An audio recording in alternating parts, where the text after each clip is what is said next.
আজকের আলোচনা হবে হজ সম্পর্কে। জিলকদ মাসের আজকে প্রথম জুমা, প্রথম তারিখ। গতকাল থেকে বাংলাদেশ থেকে যাদেরকে আল্লাহ রাব্বুল আলামিন হজের জন্য কবুল করেছেন, তারা রওনা দিয়েছেন খানায় কাবার উদ্দেশ্যে। আমরা এমন একটি সময় আলোচনা করছি যে সময় খানায় কাবার চত্বরে মানুষগুলো লাব্বাইক আল্লাহুম্মা লাব্বাইক বলছেন। প্রত্যেক বৎসর জিলকদ এবং জিলহজ মাসের কিছু সময় ধরে আমরা হজের ব্যাপারে আলোচনা করি, কুরবানির ব্যাপারে আলোচনা করা হয়। হজ মুসলমানদের জন্য একটি মহা সম্মেলন, বলুন আলহামদুলিল্লাহ। অন্যান্য ধর্মের মানুষগুলো নির্ধারিত একটি সময়ে তাদের ইবাদত করে। হিন্দুরা পূজা অর্চনার সময় মন্দিরে যায়, সেখানে কিছু দেবদেবীদেরকে প্রসাদ দিয়ে তাদের ইবাদত করার চেষ্টা করে। খ্রিস্টানিরা রবিবারে তাদের গির্জায় যায়, ইহুদিরা শনিবারে তাদের ত্রিপটকে যায় ইবাদতের জন্য। মুসলিমদেরকে আল্লাহ রাব্বুল আলামিন দৈনিক 5 বার একত্রিত হওয়ার আহ্বান জানিয়েছেন মসজিদে, বলুন সুবহানাল্লাহ। আল্লাহ রাব্বুল আলামিন মুসলিমদের জন্য হজকে মহা সম্মেলন করে দিয়েছেন। সারা পৃথিবীর মানুষের এখানে হলো সম্মেলন। দৈনিক 5 বার নিকটস্থ মসজিদে দৈনিক 5 বার মুসলমানেরা একত্রিত হয়ে 5 ওয়াক্ত নামাজ আদায় করবে। এটা হলো তাদের দৈনিক সম্মেলন। 7 দিন পর সাপ্তাহিক একটি সম্মেলন করে দেওয়া হয়েছে জামি মসজিদে, তারা একত্রিত হবে। এটা হলো জুমার সম্মেলন, বলুন সুবহানাল্লাহ। 5 ওয়াক্ত নামাজের সম্মেলন, এরপরে সাপ্তাহিক সম্মেলন। আমাদের জন্য আল্লাহ রাব্বুল আলামিন বাৎসরিক সম্মেলনের ব্যবস্থা করে দিয়েছেন, সেটি হলো ঈদগাহের ময়দান।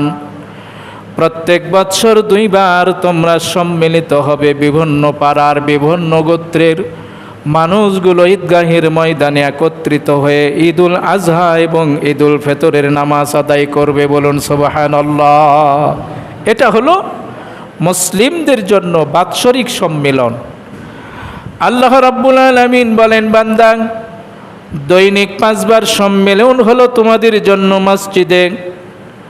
জুমার দিন হলো সাপ্তাহিক সম্মেলন। বাৎসরিক সম্মেলন হলো তোমাদের জন্য বৎসরে 2 বার।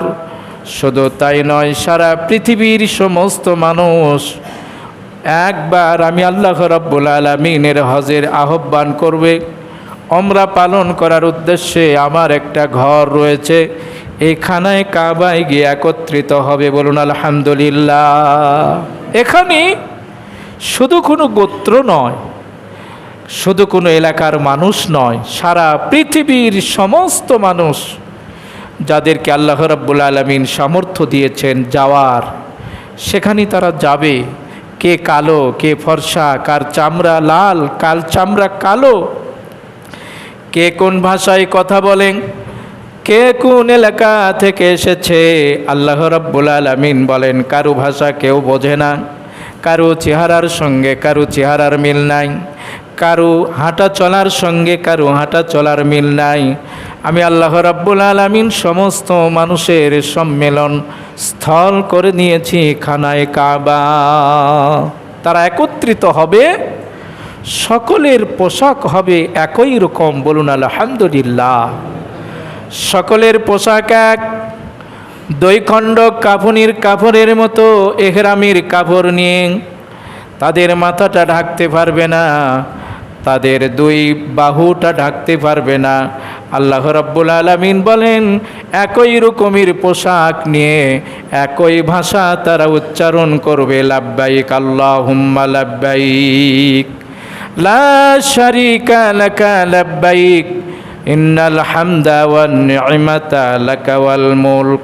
আল্লাহ রাব্বুল আলামিন বলেন, একই ভাষা সকলের কণ্ঠে একই পোশাক সকলের গায়ে গায়ে দিয়া সবাই আল্লাহ রাব্বুল আলামিনকে বলছেন, আল্লাহ আমরা তোমার ঘরে হাজির হয়েছি, বলুন সুবহানাল্লাহ। এটি হলো মুসলমানদের জন্য বাৎসরিক সম্মেলন হজ। আল্লাহ রাব্বুল আলামিন বলেন, পৃথিবীর বুকে আমি সর্বপ্রথম একটা ঘর বানিয়েছি। ইন্না আউওয়ালা বাইতিন বুদিআ লিন-নাস বিবাক্কাতাল মুবারাকা হুদাল লিন-নাস ওয়া বায়্যিনাতিম মিনাল হুদা। আল্লাহ বলেন, আমি মানুষের ইবাদতের জন্য সর্বপ্রথম একটি ঘর তৈরি করেছি। সেই ঘরটা হলো খানায়ে কাবা। আদম আলাইহিস সালাতু ওয়াস সালাম থেকে নিয়ে এই ঘরটা আল্লাহ রাব্বুল আলামিন প্রতিষ্ঠা করেছেন। নূহ আলাইহিস সালাতু ওয়াস সালামের সময় মহাপ্লাবন হয়েছিল, তখন আল্লাহ রাব্বুল আলামিন এই ঘরটাকে আরশে আজিমে উঠাইয়া নিয়েছিলেন, বলুন সুবহানাল্লাহ। আরশে আজিমে উঠাইয়া নেওয়া হয়েছিল। ইব্রাহিম খলিল আসলেন, আল্লাহ রাব্বুল আলামিন বললেন, ইব্রাহিম খলিল আমার এই ঘরটাকে তুমি পুনর্নির্মাণ করো, খানায়ে কাবাকে পুনর্নির্মাণ করো। ইব্রাহিম খলিল বললেন, আল্লাহ কোথায় বানাবো সেই ঘর? সেই ঘরের জায়গা তো আমি চিনি না, জানি না, আমাকে দেখায়া দাও। আল্লাহ রাব্বুল আলামিন বলছেন সূরা হজের 26 নম্বর আয়াতে কারিমা, ওয়াইদ বাওয়ানা লিইব্রাহিমা মাকানাল বাইত। আমি ইব্রাহিম খলিলকে সেই ঘরের ভিত্তি প্রস্তরের জায়গা দেখায়া দিলাম, বলুন সুবহানাল্লাহ। এখানে দেখায়া দিলেন যে এখানে হবে খানায়ে কাবা। কিভাবে দেখালেন? তাফসিরে মাজহারি, তাফসিরে নুরুল কোরআনের ভিতরে বলা হয়েছে, বিরাট একটি ঝড় প্রবাহিত হলো। ঝড়টার নাম বলা হয়েছে খাজুজ। এখনকার সময় ঝড় আসবে, আগেই বিজ্ঞানীরা ঝড়ের নাম লেখায়া দেয়। সিডর আসতেছে, নার্গিস আসতেছে, বিভিন্ন আকৃতি দেখে ঝড়ের নামটা উল্লেখ করে দেয়। সেই সময়ের এই ঝড়ের নামটা দেওয়া হয়েছিল খাজুজ ঝড়। তার বিরাট একটা মাথা ছিল, তার দুটি বাহু ছিল, বিরাট দুটি কর্ণ ছিল। এই ঝড়টা এসে খানায়ে কাবার জায়গায় এসে একত্রিত হয়ে গেলেন, থেমে গেলেন।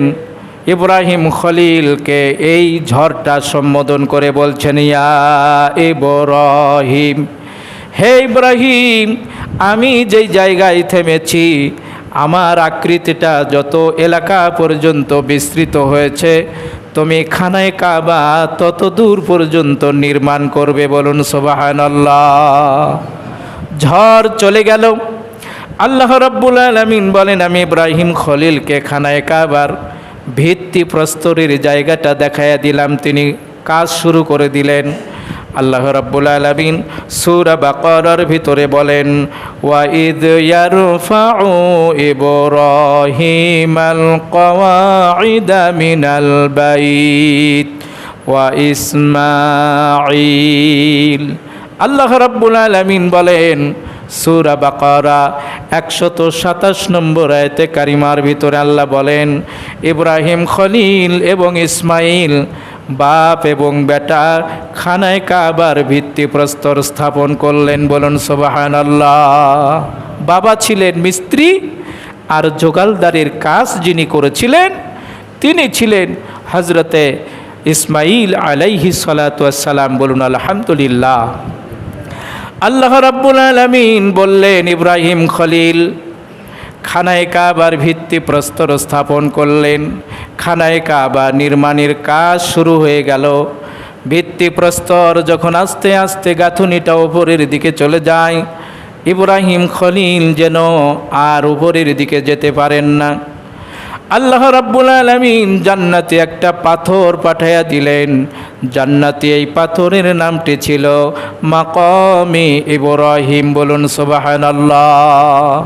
ইব্রাহিম খলিল পাথরের উপরে ওঠেন। গাঁথুনি যতই উপরের দিকে যায়, ইব্রাহিম খলিলুল্লাহর এই পাথরটাও তত লিফটের মতো উপরের দিকে চলে যায়, বলুন সুবহানাল্লাহ। আল্লাহ বলেন, আমি এই পাথরকে আদেশ করেছিলাম ইব্রাহিম খলিল যখন নামবে লিফটের মতো তুমি নিচের দিকে চলে যাবে। এরপরে তিনি যখন উপরের দিকে যাবেন, উপরের দিকে চলে যাবেন, পৃথিবীর কোনো পাথরের উপরে কোনো মানুষের পায়ের ছাপ থাকা সম্ভব নয়। আল্লাহ রাব্বুল আলামিন ইব্রাহিম খলিলুল্লাহর এই পাথরের উপরে তার পায়ের ছাপ দিয়েছিলেন। আল্লাহ রাব্বুল আলামিন এই পাথরকে সংরক্ষণ করেছেন। প্রত্যেকটি হাজী সাহেবেরাই মাকাম ইব্রাহিম পাথরটা তারা দেখেন, বলুন সুবহানাল্লাহ। তারা এই পাথরটা দেখেন, ইব্রাহিম খলিলুল্লাহর পদচিহ্ন আজও এই পাথরের উপরে আল্লাহ রাব্বুল আলামিন দান করেছেন, বলুন সুবহানাল্লাহ। বাপ বেটা খানায়ে কাবা নির্মাণ করলেন, দোয়া করছেন, যেই দোয়াটা আমরা প্রত্যেক নামাজের সময় প্রায়ই বলার জন্য চেষ্টা করি। খানায়ে কাবা নির্মাণ হয়ে গেল, বাবা এবং ছেলে দুইজনে আল্লাহর কাছে দোয়া করেছেন, রব্বানা তাকাব্বাল মিন্না ইন্নাকা আনতাস সামিউল আলিম ওয়া তুব আলাইনা ইন্নাকা আনতাত তাওয়াবুর রহিম। আল্লাহ রাব্বুল আলামিনের ঘর বানালেন দুইজন, একজন ছিলেন নবী আর একজন পরবর্তীতে নবী হবেন। পৃথিবীর ভিতরে সর্বশ্রেষ্ঠ দুইজন মানুষ আল্লাহর ঘর বানালেন। এরপরে আল্লাহর কাছে দোয়া করেন, হে আমাদের রব, হে আমাদের পালনকর্তা, আমরা তোমার এই ঘরটি নির্মাণ করলাম, মেহেরবানি করে এই ঘরটাকে, আমাদের এই খেদমতটাকে তুমি কবুল করে নাও, বলুন সুবহানাল্লাহ। এখান থেকে বোঝা যায় আপনি যত বড়ই কাজ করুন, যত বড়ই ভালো কাজ করুন, দান সৎকা করুন, মসজিদ বানান, আল্লাহর ঘর তৈরি করুন না কেন, মুসলমানদের দোয়া হবে একটা, রব্বানা তাকাব্বাল মিন্না ইন্নাকা আনতাস সামিউল আলিম। হে আল্লাহ, তুমি ঘরটাকে আমাদের জন্য কবুল করে নাও। ইব্রাহিম খলিলুল্লাহর এই ঘরের এই দোয়াকে আল্লাহ রাব্বুল আলামিন এতভাবে কবুল করেছিলেন, তিনি পরবর্তীতে এই ঘরের জন্য যত দোয়া করেছেন আল্লাহ রাব্বুল আলামিন একটি দোয়া ছাড়া তার সমস্ত দোয়াগুলোকে কবুল করেছেন। জোরে বলা যাবে কি সুবহানাল্লাহ।